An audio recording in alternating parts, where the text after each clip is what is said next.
ვინ და რა არ უნახავს ამ მადლიან ქართულ მიწას? ვინ და საიდან არ მოწულა აქ ცეცხლით და מחვილით? ულევი მტერი, ომიდან გრევა უხსოვარი დროიდან და მაინც შენდებოდა, მაინც ფეხზე დგებოდა. მტერს იგერიებდა ქართველი კაცი, რომელსაც ისევ და ისევ მხოლოდ ერთი ხატი და საფიცარი ჰქონდა. მისი სამშობლო, საქართველო. ალბათ ამით თუ აიხსნება, რატომ უმძიმს ასე ყოველ ქართველს უცხოეთში გადახვეწა.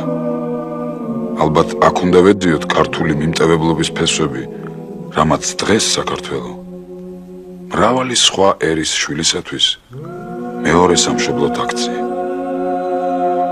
სწორედ აქ, დაახლოებით 2006 წლის წინათ, მცხეთის მთავარმა მიუჩინა ლტოლვილ ებრაელთ ადგილსამყოფელი. დასახლდნენ, გამრავლდნენ. თავის თავს ქართველი ებრაელი დაარქვეს და ქართული ენა მშობლიურ ენად შეისვის ხორცეს. ჩვენ ახლა ვიმყოფებით აკადემიკოს სიმონ ჯანაშიას სახელობის საქართველოს სახელმწიფო მუზეუმის ქვის ძეგლების ფონდში.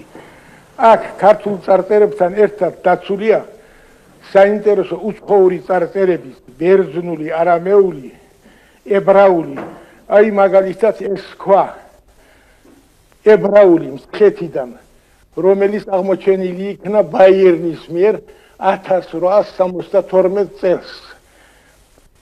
წარმოადგენს საფლავის ქვას, რომელიც აი ასე იკითხება. ეს საფლავი არის იოსებ ბარ-ჰაზანის ხსენებულ იყვენ იგი ნეტრად და აგრეთვე შალუმ ძმა მისი ხსენებულ იყვენ მშვიდობით. წარწერა მე-4-მე-5 საუკუნეებისა უნდა იყოსო, ფიქრობენ მკვლევარნი.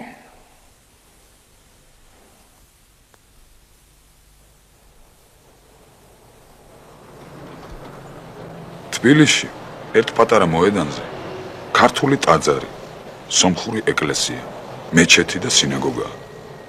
უცნაური აქ თითქოს არაფერია, მაგრამ ქართველს აქვს საფუძველი იამაყოს იმით, რომ ამ სხვადასხვა ღმერთებზე მლოცველ ხალხს აქ შეზღუდვა, შევიწროება არასოდეს არ განუცდია. ასე ოდითგან ცხოვრობენ საქართველოში ებრაელებიც. და დღეს ჩვენში ნებისმიერ დონეზე შეხვდებით ამ ნიჭიერი ერის შვილებს. მაგრამ ჩვენ გადავწყვიტეთ გვესაუბრა ქართველ ებრაელთა რიგით წარმომადგენლებთან. აბრეკ ბათოშვილი, ქალცი, ჰიტლერმა საკონცენტრაციო ბანაკში ჩააგდა, სტალინმა ციმბირში გაამწესა.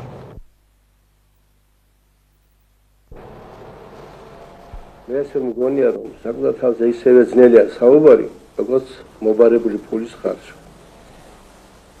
ისე კი, ჩემ ერზეც გეტყვით ორი სიტყვას. 1878 წელი ჩემი ერი იყო დევნილი და გარბეული. მას ხოცავდნენ, ჟლეტდნენ, კოჩონზე სწავდნენ. ჭაში იყრიდნენ ცოცხლას და მიწით ავსებდნენ ამ ჭებს. მაგრამ მაინც აღდგა და ყველა შეუნდა დაბადია. მე ჩემი ერის შვილი ვარ. თუ ვინმემ რამე ჩემს მიმართ რაღაცა გააკეთა თავის დროზე, ყველას შეუნდოს ღმერთმა. ისე სხვადასხვას გეტყვით, რომ 475 ნობელის პრემიის ლაურეატია მსოფლიოში ამჟამად. აქედან 91 კაცი ებრაელია. ბაცადა წარმოედგინეთ, როგორი უნდა ყოფილიყო ეს ერი. თუ მას როგორი იქნებოდა უბრალოდ, თუ მას რბება და დარბება ხოც ვარ ეკნებოდა. ისე მე შემთხვევას ბედნიერ თuliო საქართველოში დავიბადე, ქართულ ხალხთან მაქვს ურთიერთობა. ასეთ საბუთარ მოვეპოვება იმაზე, არც გამიგია ჩემმა პაპათაგან, რომ როდესმე ებრაელი ერი ყოფილიყოს დევნილი საქართველოში. ისე კაცმა რო თქვას, ქართველს ხო უწინებია. ეგეთ რამე შეიძლება მოხდა. მაგრამ ეს იმას არ ნიშნავს, რომ ანტისემიტი კი არა, ანტიებრაელობა რომ ყოფილიყო საქართველოში. ამით მე ბედნიერი ვარ, აი მუშაობთ ისევ ქართველებთან, ვარ თქვენთან. ვაკეთებ იმას, რაც მომავალია და მგონია სწორად ვაკეთებდა. მეც ვერაფერს ვერ გეტყვი.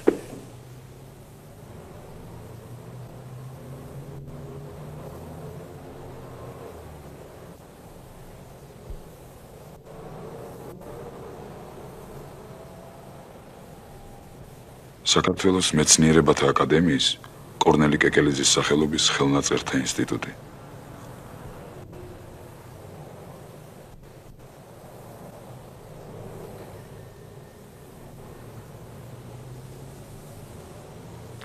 ებრაული ბიბლია, რომელიც ჩვენს ინსტიტუტშია დაცული, სამეცნიერო ლიტერატურაში ლაილაშის ბიბლიის სახელით არის ცნობილი. ძველად ხელნაწერი ინახებოდა ლეჩხუმში, სოფელ ლაილაშის სინაგოგაშიც და მან სახელწოდება მისი ძველი ადგილსამყოფელის მიხედვით მიიღო. ლაილაშის ბიბლია შეიცავს მოსეს 5 წიგნეულს. ნაწერია ეტრატზე, ანუ ტყავზე, მე-11 საუკუნეების კალიგრაფიული ხელით. არშიებზე განლაგებულია კომენტარები იმ სახით, რომ ისინი ერთგვარ ორნამენტებსაც კი ქმნიან. ჩვენამდე მოღწეულ ებრაულ ხელნაწერთა შორის ლაილაშის ბიბლიაში მოსეს 5 წიგნეული უფრო სრული სახით არის დაცული და ამდენად იგი მსოფლიოში ერთ-ერთ საუკეთესო ხელნაწერად ითვლება. ცხინვალში არის ძველი სალოცავი. 70-იან წლებში მისი განახლება შეკეთება ცხინვალის ჯამაათის ხახამმა იკისრა. ფული მლოცველებში შეაგროვა და შეუდგა საქმეს. ერთშენიერ ღამეს ხახამ აბრამი თბილისში ჩააბრძანეს და კითხეს: რასაკეთებო, ვაშენებო? ზედმეც ნუ იხმაურებ და ისე ააშენეო, ურჩიეს და უკან ჩამოაბრძანეს. მე გახლავართ ხაიმ აბრამ შემუელიძე მამაშეროვი, ქალაქ ცხინვალის ებრაელთა საზოგადოების ხახამი. აზრცემულებო, ჩვენ საქართველოში გავიბადეთ, საქართველოში გავიზარდეთ, მამა-პაპა ჩვენი დიდი ხნიდან გადმოსულები 2500 წლიდან, ასე მაგაგებული მამა-პაპი და რომა ესპანეთიდან ავარ ჩვენ გადმოსულები. მე ყველთვის ხალხსაც ვუწოდებ, ჩვენ ბავშვებსაც ვარიგებ და ყველას რომ მოიქცნენ ყველასთან წესიერად, როგორც არის დაწერილი ჩვენი მამა-პაპისგან ყველაფერი კარგი, ყველაფერი ყველამ კარგი გააკეთოს. ჩვენ ლოცულობთ ლოცვებს მშვიდობაზე. ჩვენი დაწყება, დამთავრება ყველაფერი ამებარეხეთ გამოისაება შალომ. თენსა ბაღბარეს, თენსა ბაღბაღოლამ მშვიდობა და სიმაძღრე იყოს დედამიწის ზურგზე.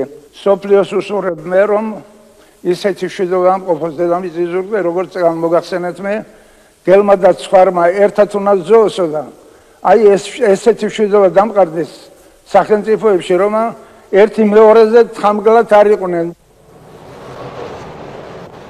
თბილისი იზრდება, იცვლება, ძველი მიდის, ახალი მოდის, მაგრამ ჯერ კიდევ შემორჩა ის კუთხე კუნჭული, სადაც ქალაქელები ხვდებიან ერთმანეთს. ბოდიში ბატონო, შეიძლება რასაკეთებთ თქვენ?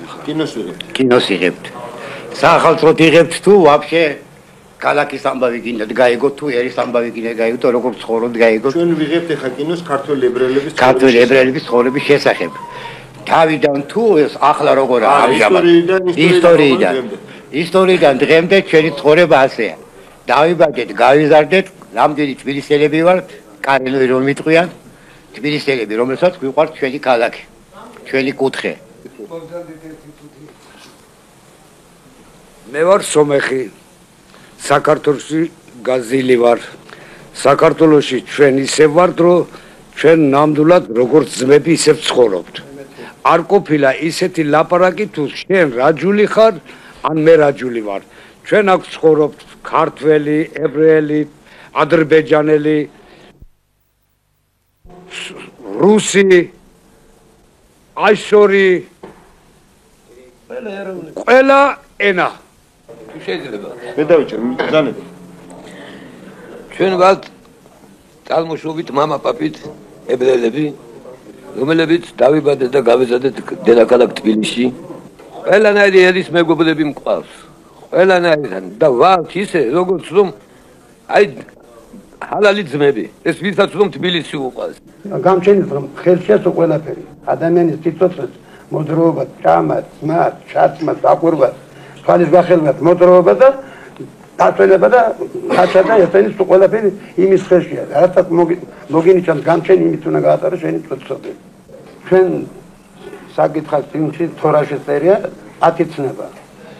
არავის მოღალატე არ იყო. ყველათ მოწმე არავის არ დაუდგე. არავინ არ მოკლა. ოჯახში დაგბატიშან არავის სულზე თვალი არ დაიჭირო. იყო თავაზიანი მოყვარული იყო რევში თავაზიანი და რომ ყველა გულში აყვარელი ადამიანი იყო. სამჯერ ლოცულობ დღეში დილის ერთხელ საღამოთი ორჯერ გენაცვალე. ლოცულობ იმას რომ თემსოფლოში შვიდობა იყოს.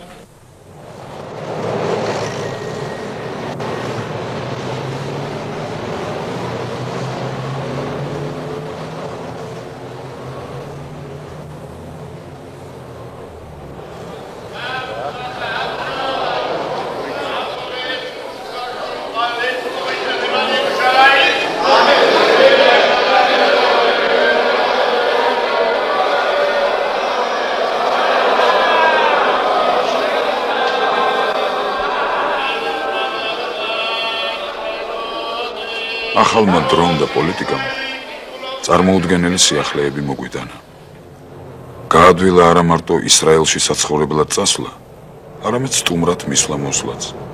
მშობლიურ ქალაქს ესტუმრნენ აბრამ ნირი ნანიკაშვილი, ისრაელის სტანდარტების სამმართველოს უფროსი და მიხეილ ნანიკაშვილი, საზოგადოება ხიდის თავმჯდომარე. ისინი რეალურად ფიქრობენ თუ როგორ უნდა გაღრმავდეს მომავალში ჩვენი კულტურულ-ეკონომიკური კონტაქტები. ამისათვის თვლის აბრამ ნირი იერუსალიმში უნდა გაიხსნას საქართველოს კულტურული ცენტრი, შეიქმნას ქართველ ებრაელთა ისტორიის ამსახველი ექსპოზიცია, მოიძებნოს ეკონომიკური ურთიერთობის გზები. ამჟამად ისრაელში მოქმედებს საქართველოსთან ურთიერთობათა 3 საზოგადოება: რუსთაველის სახელობის, გზა და ხიდი.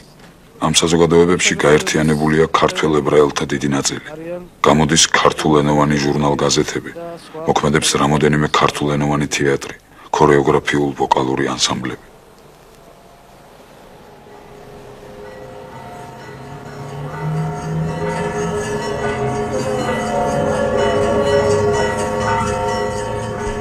დღეს სიონის ტაძარში საშობაო წირვას ატარებს სრულიად საქართველოს კათოლიკოს პატრიარქი, უწმინდესი და უნეტარესი ილია მეორე. უწმინდესი გახლდათ იერუსალიმში, მოილოცა წმინდა ადგილები და აგრეთვე ჰქონდა შეხვედრა ისრაელში მცხოვრებ ქართველ ებრაელებთან.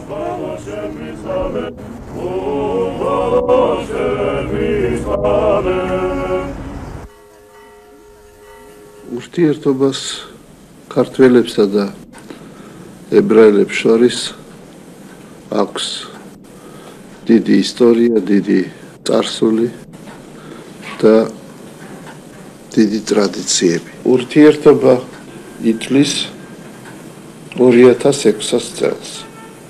ეს არის სამაგალითო ურთიერთობა მეგობრობის, ძმობის. 2006 წლის წინ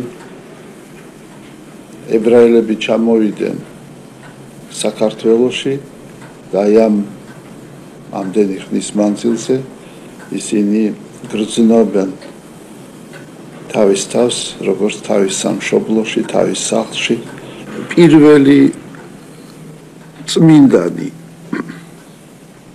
რომელიც ქართველმა ხალხმა აღიარა წმინდანად, იყო ებრაელი ქალი წმინდა სიდონია.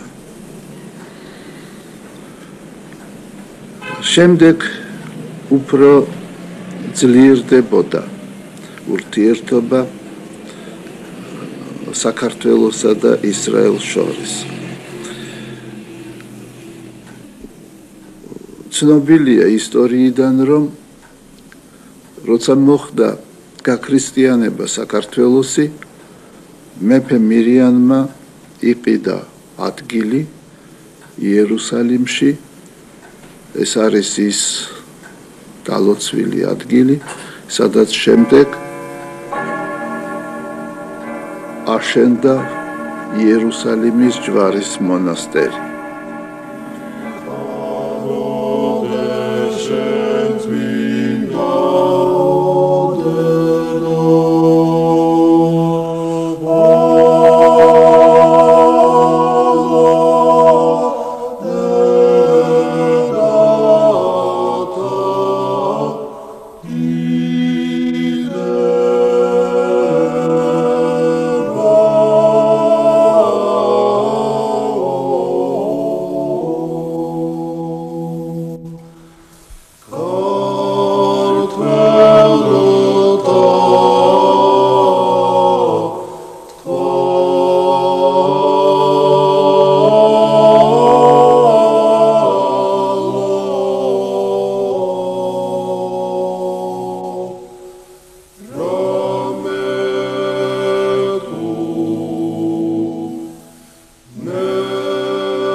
მე მქვია ლესგიშვილი ლია.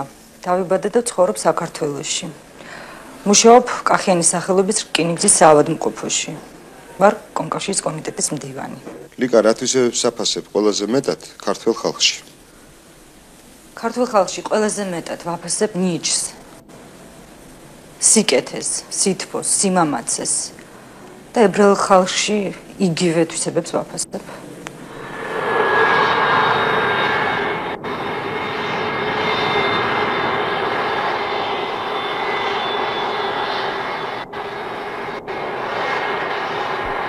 თელ-ავივის აეროპორტი. როგორ დახვდებიან საქართველოდან წამოსული, ანუ ისრაელში 2600 წლის შემდეგ ამოსული ქართველი ებრაელები. როგორ ცხოვრობენ თავის ასე ნანატურ და სალოცავ მიწაზე. პირველივე კაცს, რომელიც აქ შეხვდა, თავზე სვანური ქუდი ეხურა. გაგვეხარდა? შალომ. რამდენი წელია? არ უნახავთ ერთმანეთი.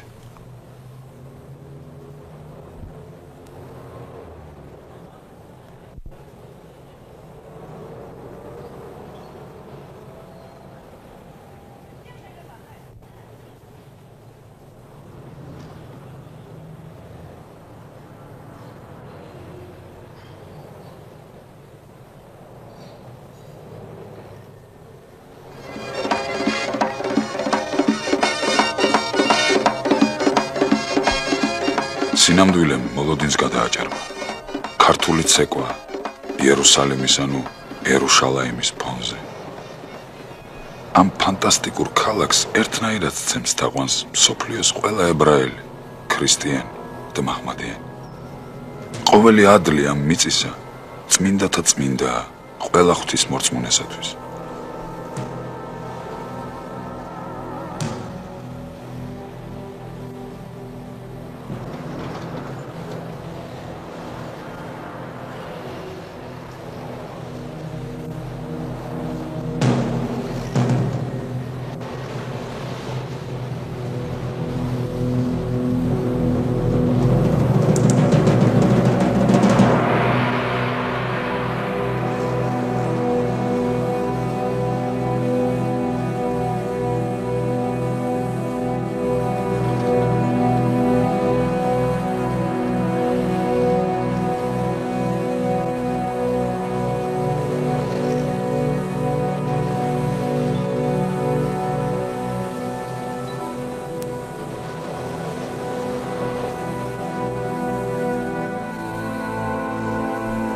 იერუსალიმში ძველთაგანვე არსებობდა გურჯების უბანი, სადაც საქართველოდან ამოსულები სახლობდნენ.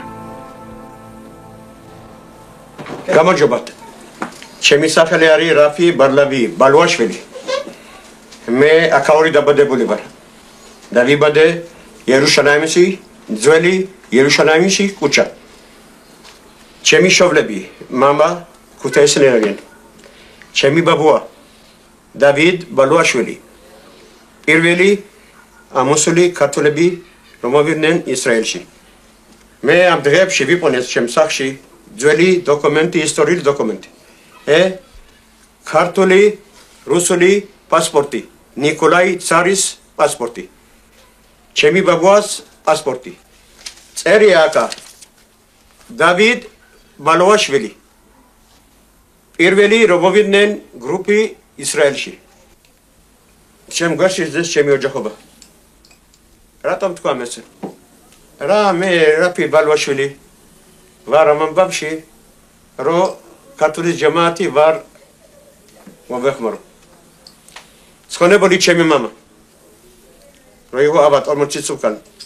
მითხრა რაფი ბალვა დარჩა ერთი დარჩა მოიწყობს. მე თქვა შენთინ ერთი ორი რამეები. ამბობა ბოლო ხალი რომ მიდიხარ იმასთან რახელი.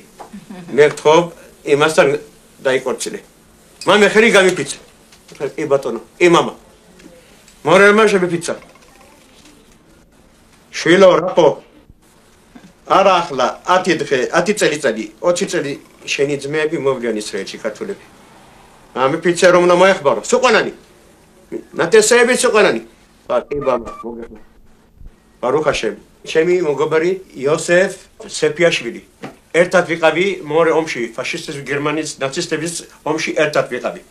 ინგლისური ცალდარში ვიყავი. ვიომეიკა მაგრად მე ვიყოღნევში ვიყე. გამჩენის მოხმარე გავიმარჯვეთ. და ფაშისტის ჰიტლერის სახელმწიფოს უკანანი წავიდნენ.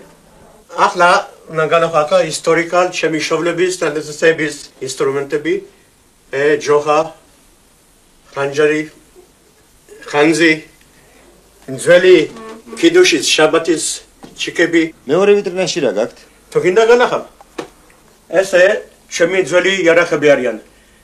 მეორე ომი, მერეღა ჩვენი სამი ომი რო იყო ისრაელში.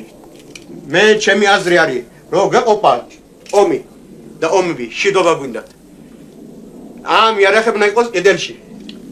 და ჩვენ გვინდა არა მარტო მე, სულ ყველანი ისრაელში, სოფლიოში ვინდათ შიდობა. ვეღობა ომი, გამჩენის მოხმარება, შიდობა მოვა ისრაელში და სოფლიოში.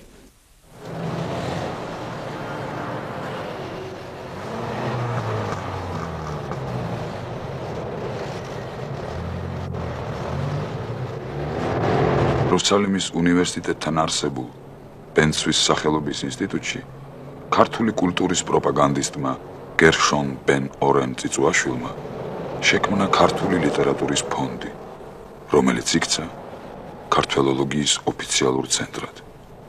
გამარჯობათ ქართველო მეგობრებო. მადლობელი ვარ ჩემი ბედისა, რომ საშუალება მაქვს გესაუბროთ თქვენ ქართული კულტურის, ისტორიის და სხვადასხვა მომენტების შესასწავლად.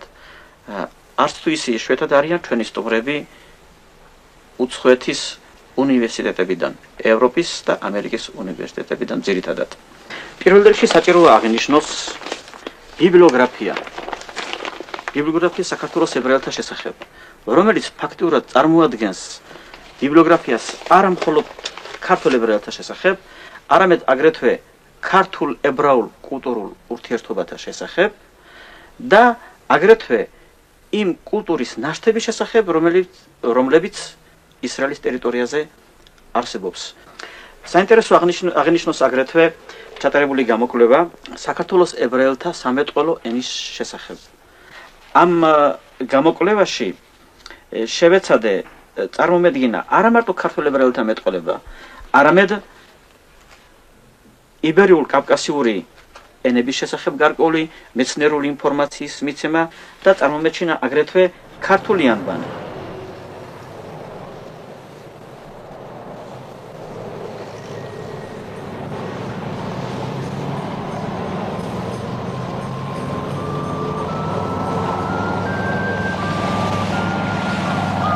თელავივი ჩვენი სასტუმროს სახურავიდან.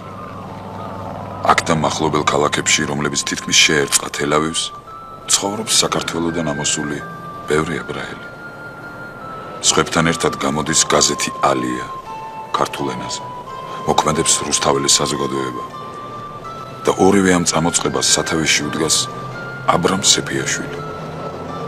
ჩვენ შევხვდით მას და მისი გაზეთის თანამშრომლებს. თუ გავიხსენებთ 12 წლის წინ ნამდვილ მდგომარეობას, ალბათ ადვილი იქნება იმის წარმოდგენა, რომ ისრაელში საქართველოსთან ჩამოსულ ებრაელობას ბევრ სხვა პრობლემებთან ერთად კიდევ ერთი ახალი პრობლემა დაებადა. ეს იყო თუ როგორ უნდა ყოფილიყო კავშირი ისრაელსა, ახალ სამშობლოსა და ძველ სამშობლოს საქართველოს შორის. საქართველოდან მე არც იძულებული გამომყოლია და არც არავის შეუვიწროები ვარ. უბრალოდ უზარმაზარმა სიყვარულმა გამომაცილა იქედან და იქნებ ეს ნაბიჯი კიდეც დამეხმარა იმაში შორიდან მე უფრო ვგრძნობ ახლა იმ დიდ სიყვარულს და კი არ მივტირი მას, არამედ მიხარია რომ არის ადგილი დედამიწაზე, სადაც ასე ძალიან უყვარდი. ჩვენ გსურდა რომ ყოფილიყო ისრაელსა და საქართველოს შორის ხელოვნების მუშაკთა, ლიტერატურთა და მეცნიერ მუშაკთა დელეგაციების გაცვლა გამოცლა ამ ორ ქვეყანას შორის.